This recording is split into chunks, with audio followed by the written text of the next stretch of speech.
Hey guys, আশা করি তোমরা সবাই ভালো আছো। আজকের ভিডিওতে এক্সপ্লেন করব বোরুটো অ্যানিমের 11 নম্বর এপিসোড। তো চলো দেরি না করে ভিডিওটা শুরু করা যাক। 11 নম্বর এপিসোডের শুরুতেই আমরা সুমিরের দুই টিমমেটকে দেখি, যারা কাঁদতে কাঁদতে বলে যে আজ তারা শুধু সুমিরের কারণেই বেঁচে আছে। এর উত্তরে সুমিরে বলে যে এমন কিছুই নয়, আমরা আজ বেঁচে আছি কারণ ঠিক সময় লর্ড হোকাগে সেখানে পৌঁছে গিয়েছিলেন। তখন শিনো সেন্সেই তাদের কাছে ক্ষমা চাইতে শুরু করেন। তিনি বলেন যে আমার কাউকেই ওয়ার্কপ্লেস এক্সপিরিয়েন্স ট্রিপে পাঠানো উচিত ছিল না, সবকিছু আমার কারণেই হয়েছে। তখন চোচো বলে, সেন্সেই এত খারাপ লাগাবেন না, আপনি ভুল করবেন বলেই তো শিখতে পারবেন।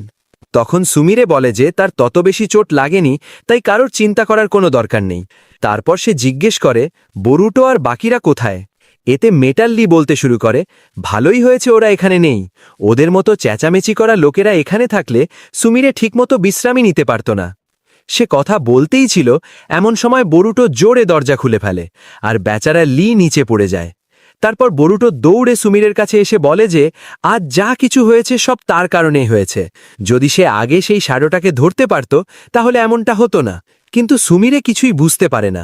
সে বলে এতে বোরুটোর কোনো দোষ নেই, কিন্তু বোরুটো বলতে থাকে যে দোষ তারই। তখন সারাদা তাকে ধরে বাইরে বের করে দেয়, কারণ সে খুব বেশি শব্দ করছিল।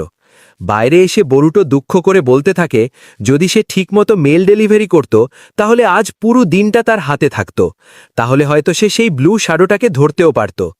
ঠিক তখনই সেখানে নারুটো আসে। শিকাদাই নারুটোকে ধন্যবাদ জানায় সুমিরেকে বাঁচানোর জন্য। তখন বোরুটো নারুটোকে জিজ্ঞেস করে, তুমি কি ওই ঘোস্টের পিছনে পড়েছিলে তাই না?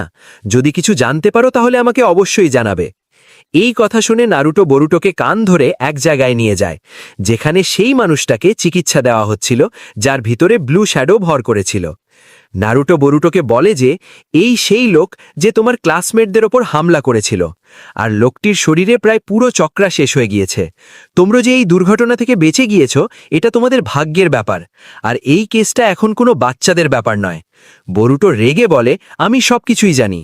নারুটো বলে, তোমরা এখনো কিছুই জানো না, তোমরা যুদ্ধের সব ভয়ঙ্কর দৃশ্য দেখোনি, তাই তুমি যেন এই সব বিষয় থেকে দূরে থাকো, অন্তত যতক্ষণ না তুমি তোমার গ্র্যাজুয়েশন পরীক্ষা শেষ করছো।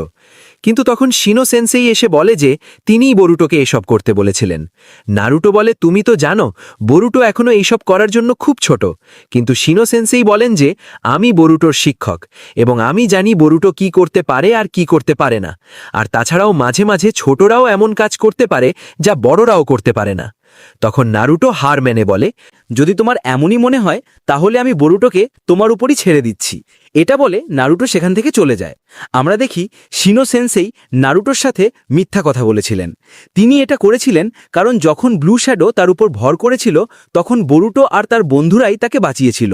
তাই শিনো সেন্সেই এখন কোথাও না কোথাও বোরুটোর উপর বিশ্বাস করেন। বোরুটো শিনো সেন্সেইকে বলে যে যাই হয়ে যাক না কেন আমরা ঘোস্টটা ধরেই ছাড়ব। তখন শিনো বোরুটোকে বলে, আমি তোমাদেরকে এইসব করার অনুমতি কখনোই দেব না, কিন্তু যেহেতু তোমরা আমাকে আগের ঘটনা থেকে বাঁচিয়েছ সেই জন্য আমি তোমার সাথে বাচ্চাদের মতো আচরণও করব না। এই কথা শুনে বোরুটোরা অনেক বেশি খুশি হয়ে যায়, আর বোরুটোরা ঠিক করে যে আজ তারা সময়ের আগেই ডেলিভারি শেষ করবে যাতে তারা ব্লু শ্যাডোকে খুঁজতে পারে। এরপর তারা নিজেদের কাজ শেষ করতে পোস্ট অফিসে পৌঁছে যায়, কিন্তু তারা খুব ভয় পেয়ে থাকে কারণ আজ তারা দেরি করে এসেছে। বোরুটো ভাবে যদি চিফ রেগে গিয়ে তাকে অতিরিক্ত কাজ দিয়ে দেয় তাহলে সে ব্লু শ্যাডোকে খুঁজতে পারবে না। কিন্তু এখানে তায়োরি বোরুটোকে বাঁচিয়ে দেয়, কারণ সে চিফকে অনুরোধ করেছিল যে আজ সে বোরুটোকে নিজের সাথে ডেলিভারিতে নিয়ে যাবে। এর মানে আজ তায়োরি বোরুটোর সাথে মেল ডেলিভারি করবে। চিফ বোরুটোদের বলে, তোমাদের তায়োরিকে ধন্যবাদ জানানো উচিত, কারণ তায়োরি আমাকে হাত পা ধরে অনেক রিকোয়েস্ট করেছে বলেই তোমরা ডেলিভারিতে যেতে পারছো। কিন্তু মনে রেখো, এবার যদি কোনো ভুল করো তাহলে এখান থেকে একেবারে বের করে দেব। বোরুটো তায়োরিকে ধন্যবাদ জানায়। তায়োরি বলে, আমি জানি যে তোমাদের এসব করার পিছনে কোনো কারণ আছে, তাই আমি এটা করেছি। তোমাদের যদি অন্য কোনো সাহায্য লাগে তাহলে আমাকে জানাবে। এরপর তায়োরি তাদের বোঝায় যে পুরো গ্রামে 4টি রুট আছে, আর আজ তারা রুট নাম্বার 2তে ডেলিভারি করবে। তখন তারা ভাবে যদি তারা রুট নাম্বার 2তে যায় তাহলে বাকি 3টে রুটে কে যাবে। তখন বোরুটো নিজের 3টি শ্যাডো ক্লোন তৈরি করে, কিন্তু তার শ্যাডো ক্লোন ভাবে যে সে বোরুটোর থেকে বেশি দূরে যেতে পারবে না, শুধু এত দূর পর্যন্তই যেতে পারবে যতদূর পর্যন্ত তারা একে অপরকে দেখতে পারে। এই কথা বলে তারা চলে যায়। বোরুটো ভাবে যদি সে তার বাবা নারুটোর মতো শ্যাডো ক্লোন ব্যবহার করতে পারত তাহলে কতই না ভালো হতো। এরপর তারা কাজে বেরিয়ে পড়ে। এবার তারা প্রতিটি মেল খুব ভালোভাবে ডেলিভারি করে। অন্যদিকে আমরা দেখি সুমিরের 2 টিমমেট হাসপাতাল থেকে ছাড়া পেয়ে গেছে। তাদের বাবা মা তাদেরকে নিতে এসেছে, তাই তারা সুমিরেকে বাই বলে চলে যায়। এখন সুমিরে হাসপাতালে একা থেকে যায়, আর সে জানালার কাছে গিয়ে দেখে তার বন্ধুদের বাবা মা তাদেরকে নিতে এসেছে, আর এটা দেখে সুমিরের খারাপ লাগে। এদিকে বরুটোদের কাজ শেষ হয়ে গেছে এবং তারা ছোট একটা বিরতিও নিয়েছে, কিন্তু মিৎসুকি এখনো মেল ডেলিভারি করে ফিরে আসেনি, তাই বরুটো একটু চিন্তিত হয়। ঠিক তখনই মিৎসুকি আসে এবং সে বলে যে সে আবার একটা ব্লু শ্যাডো দেখেছে। এতে শিকাদাই আর বরুটো চমকে যায়। বরুটো মিৎসুকিকে জিজ্ঞাসা করে কোথায়। এরপর আমরা সেই জায়গা দেখি যেখানে ব্লু শ্যাডো আক্রমণ করেছিল। সেখানে সাই তার টিম নিয়ে তদন্ত করছে। সে দেখে আগের বারের মতো এখানেও একটি গাছ আছে, অর্থাৎ এখানেও উড স্টাইল জুৎসু ব্যবহার করা হয়েছে। ততক্ষণে বরুটো সেখানে পৌঁছে যায়, কিন্তু তখন সব শেষ হয়ে গেছে, আর আবারও দেরি হয়ে যাওয়ায় বরুটোর অনেক খারাপ লাগে। এরপর রাত হয়ে যায়।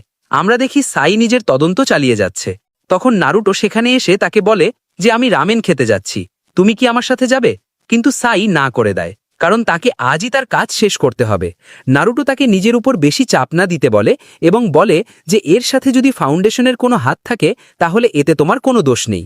এই কথা বলে নারুটো যাওয়ার সময় সাই নারুটোকে ডেকে বলে যদি এতে ফাউন্ডেশনের কোনো লোক জড়িত থাকে তাহলে আমি তাদের সাহায্য করতে চাই, কারণ তাদের জানা উচিত তারা ভুল পথে আছে, যেমনটা আমি একসময় ছিলাম, আর আমি তাদের বাঁচাতে চাই।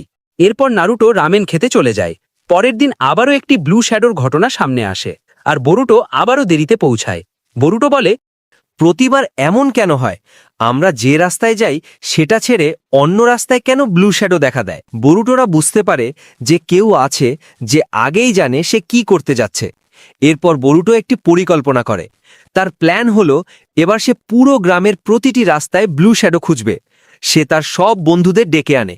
ইউয়াবে ফায়ারওয়ার্ক ফ্যাক্টরি থেকে অনেক রকেট নিয়ে আসে, যাতে কেউ ব্লু শ্যাডো দেখলে রকেট জ্বালিয়ে সিগন্যাল দিতে পারে। ডেনকি পোস্টম্যানদেরও ডেকে আনে। এরপর সবাই ব্লু শ্যাডো খুঁজতে বেরিয়ে পড়ে। চিফ তাদের থামাতে আসে, কিন্তু সবাই তখন চলে যায়। সে দুঃখ করে ছড়িয়ে থাকা চিঠিগুলো গুছাতে থাকে। ঠিক তখন তার পিছনে কেউ আসে। সে ঘুরে তাকায়, আর আমরা তার পিছনে নীল শ্যাডো দেখি। আর সেই ব্লু শ্যাডো চিফের উপর আক্রমণ করে। সেখানে একজন মাস্ক পরা লোকও ছিল। হঠাৎ চিফ সব চিঠি ছড়িয়ে দিতে শুরু করে, আর কিছুক্ষণের মধ্যেই তার ভিতরেও ব্লু শ্যাডো ভর করে। ঠিক তখনই আমরা দেখি বরুটো আর তার বন্ধুরা সেখানেই আছে। তারা পোস্ট ডেলিভারি করতে যায়নি। বরুটো বলে যদি আমরা পুরো গ্রামে শ্যাডো খুঁজতে যাই তাহলে ব্লু শ্যাডো শুধুমাত্র পোস্ট অফিসেই উপস্থিত হতে পারে, আর তুমি আমাদের ফাঁদে পড়েছ। তখন ব্লু শ্যাডো চিফকে পুরো নিয়ন্ত্রণে নিয়ে পালানোর চেষ্টা করে, কিন্তু বরুটো আগে থেকেই ফাঁদ পেতেছিল। যখন সে পালাচ্ছিল তখন বরুটোর বন্ধুরা 4 দিক থেকে তাকে ঘিরে ফেলে। আমরা দেখি চিফের চাকরা ধীরে ধীরে শেষ হয়ে যাচ্ছে। তাকে থামাতে বরুটো শ্যাডো ক্লোন ব্যবহার করে, কিন্তু চিফ খুব শক্তিশালী হয়ে গেছে।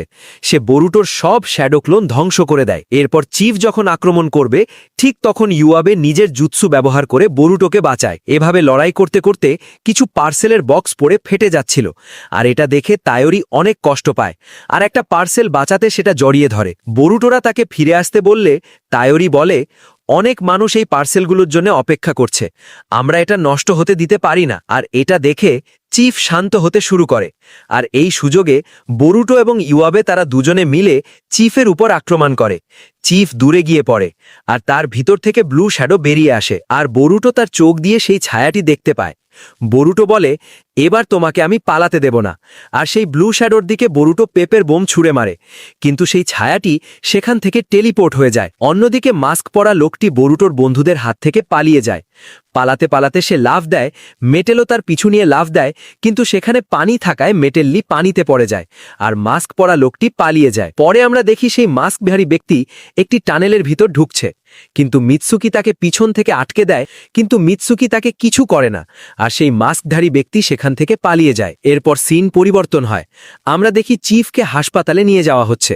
যাওয়ার সময় সে তায়োরিকে বলে তুমি যে টুপি পরেছ সেটা তোমারই। তায়োরি চিফের কাছে ক্ষমা চেয়ে নিজের টুপি ঠিক করে নেয়।